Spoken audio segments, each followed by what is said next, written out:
আমাদের তো অমনি আজকে দাদু বাড়িতে যাবে। তারপর আমার মনটা এত খারাপ কেন শুনি? আমি দাদু বাড়িতে যাব না বাবা। দাদু বাড়িতে যাবে না? এতদিন তো দাদু বাড়িতে যাওয়ার জন্য একদম পাগল হয়ে যেতে। তোমার দাদুর বাড়ি সবাই তোমাকে কত ভালোবাসে, আর এখন বলছো দাদু বাড়িতেই যাবে না? আমি নানুর বাড়িতে যাব, আমাকে নানুর বাড়িতে নিয়ে চলো। কত ছুটিতেও তো তুমি নানুর বাড়ি থেকে ঘুরে আসলে। দাদুর বাড়িতে কতদিন হয়েছে যাওয়া হয় না বলো? এখন কি একবার দাদুকে দেখে আসা উচিত না? দাদু বাড়ি ভালো না বাবা।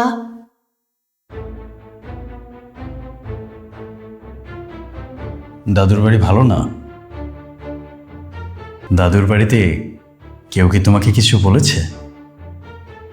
কেউ কি তোমার সাথে খারাপ ব্যবহার করেছে? না বাবা। তাহলে তোমার কাছে কেন মনে হচ্ছে যে দাদুর বাড়ি ভালো না? কারণ আমি যখন আম্মুর পেটে ছিলাম তখন দাদা দাদু আমার সাথে অনেক খারাপ ব্যবহার করেছে।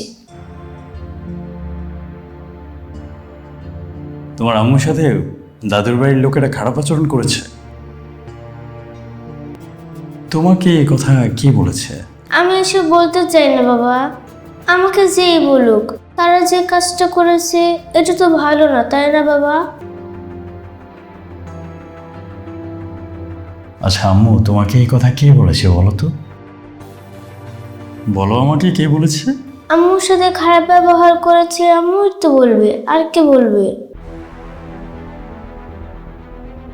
যদি সত্যিই দাদুর বাড়ির লোকেরা এরকম কিছু করে থাকে তাহলে আমরা দাদুর বাড়িতে যাব না, এবারও নানুর বাড়িতেই যাব।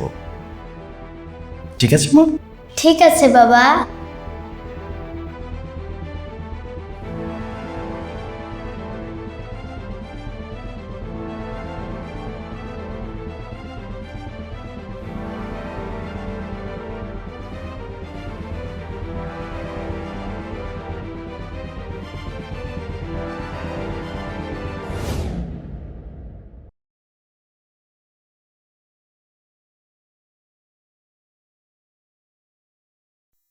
একটা কাজের লোক রেখে দিয়েছো, 2 দিন আসে, 4 দিন আসে না, সব কাজ আমাকেই করতে হয়। তো ওকে তুমি কি বলেছো?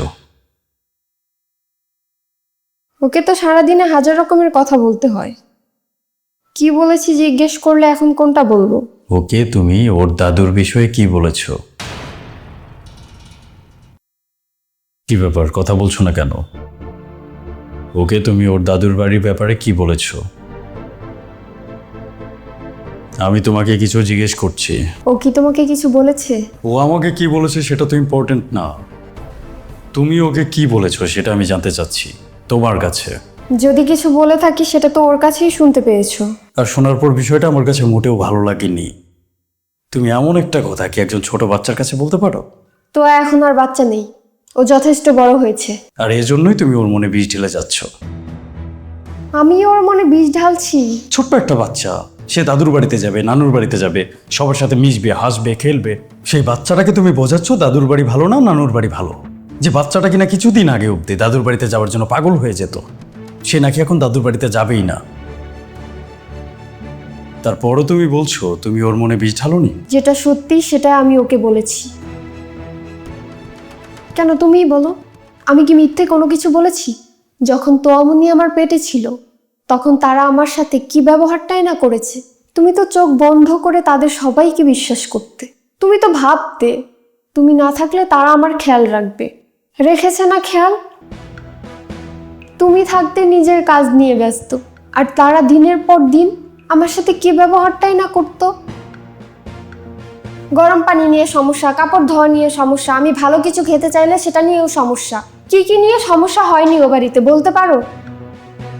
এত ছোট ছোট বিষয় নিয়ে যে ঝগড়া হতে পারে সেটা আমি তোমাদের বাড়িতে না থাকলে বুঝতে পারতাম না। সে অপরাধ করেছে, তারা সবাই অপরাধ করেছে, আর সেটা করেছে বলেই আমরা তাদেরকে রেখে আজ এত দূরে এসে থাকছি।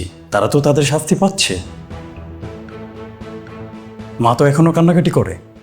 মা এখন আমাদের সাথে থাকতে চায়, শুধু অতীতে তার করা একটা ভুলের কারণে সেটা হয়ে উঠছে না। কিন্তু একটা মানুষকে একটা অপরাধের জন্য কতবার শাস্তি দেয়া যায়, কতভাবে শাস্তি দেয়া যায়। যথেষ্ট শাস্তি হয়েছে, আর কত? আমি মেনে নিলাম সে হয়তো তোমাকে খুব একটা ভালো চোখে দেখে না, কিন্তু তার মানে তো এই না যে সে তোমামনিকে দেখতে পারে না, সে তোমামনিকে পছন্দ করে না। একটা মানুষ কখনো সবার কাছে ভালো হতে পারে না, আবার সবাইকে ভালো চোখে দেখতেও পারে না। যে মানুষটা আমার কাছে ভালো সেই মানুষটা তোমার কাছে ভালো নাও হতে পারে।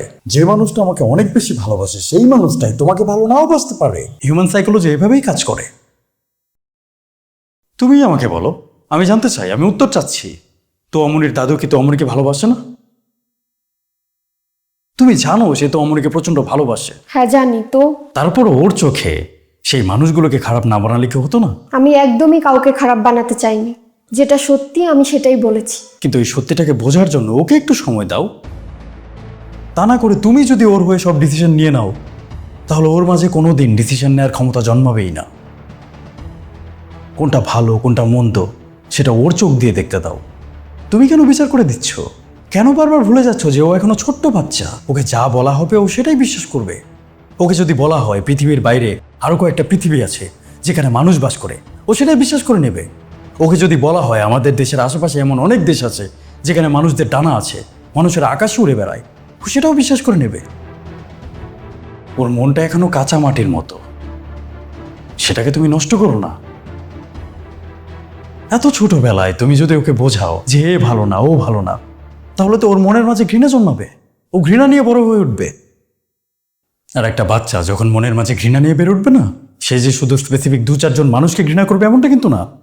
সে তখন তার চারপাশের প্রত্যেকটা মানুষকে ঘৃণা করবে, প্রত্যেকটা মানুষকে অবিশ্বাস করবে, প্রত্যেকটা মানুষের দিকে বাঁকা নজরে তাকাবে। সে কখনো ভালো মানুষ হয়ে গড়ে উঠতে পারবে না।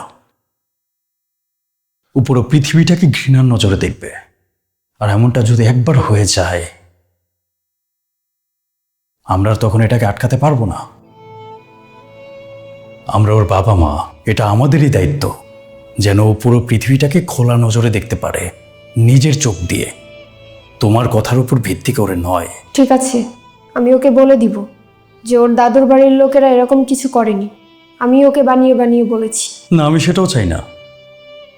আমি চাই না যে ও ভাবুক ওর মা একজন মিথ্যেবাদী। কারণ ওর চোখে তোমার আত্মসম্মান থাকাটা সবচেয়ে বেশি প্রয়োজন। মেয়ে বড় হওয়ার পর তো মায়ের মতোই হবে। মায়ের যদি আত্মসম্মান বোধ না থাকে, তাহলে মেয়ের কোত্থেকে আসবে? তাহলে এখন আমি কি করতে পারি? যেটা বলার সেটা তো আমি বলে ফেলেছি। তুমি এখন ওকে ডাকবে, ডেকে বোঝাবে যে যেটা হওয়ার সেটা হয়ে গেছে। এখন সব কিছু বদলে গেছে, কেউ আর আগের মতো নেই। সে যেন তার দাদু বাড়িতে যায়, গিয়ে সবার সাথে মেশে, সবার সাথে কথা বলে, আর সবার সাথে সুসম্পর্কটুকু বজায় রাখে।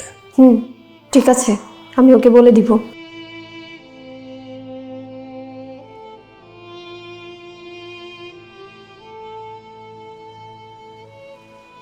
মা কিন্তু এখন তার নিজের ভুলটা বুঝতে পারে।